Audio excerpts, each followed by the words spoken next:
Alam mo ba, sa tingin ko gumagrabe na tong sakit ko. Araw-araw, pahina na ako ng pahina.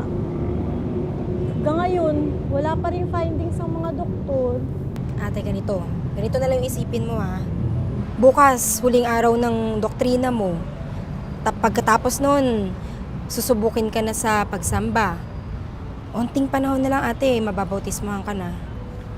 Sana nga, Inday, mabautismohan na ako. Gusto ko na. Kaso ang inaalala ko sa kalagayan ko ngayon, hindi na ako umabot. Ate, huwag kang magsalita ng ganyan.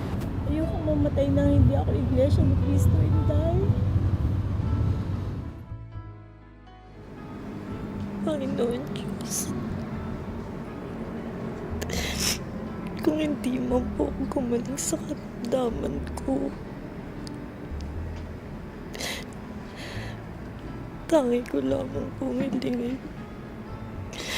Mabautismohan po ako. At maging tunay na iyong hinirang.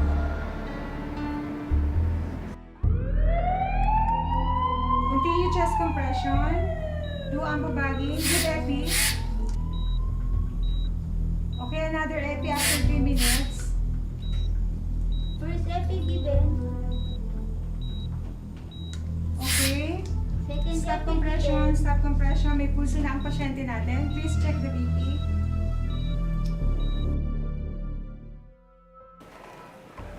Sir, lumabas na po yung result ng cranial MRI ng misis nyo.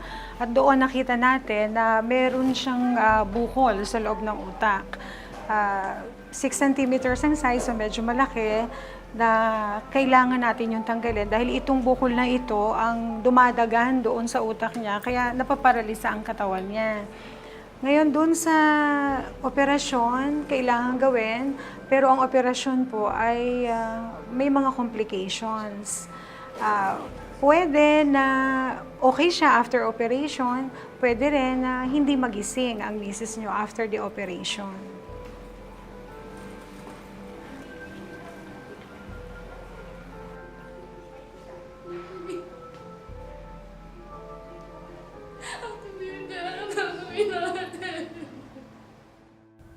Ama,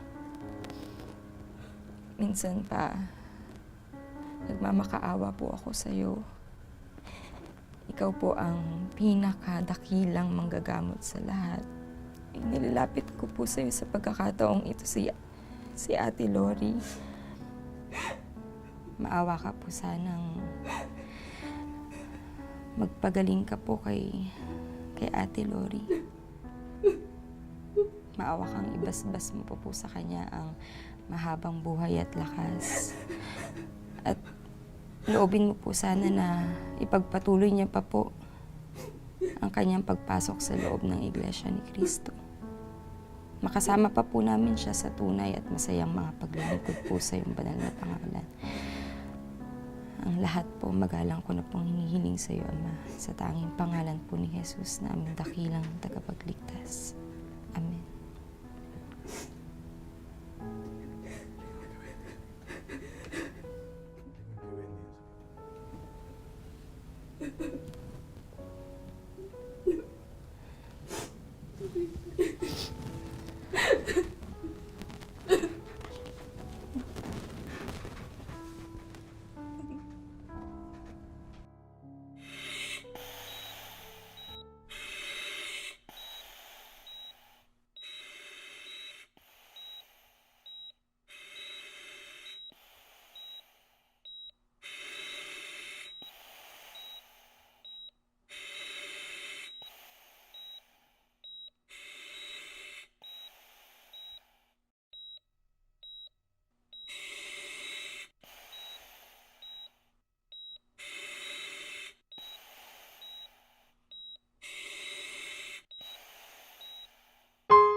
Iba ka dyan? Oh, kita mo nga, oh.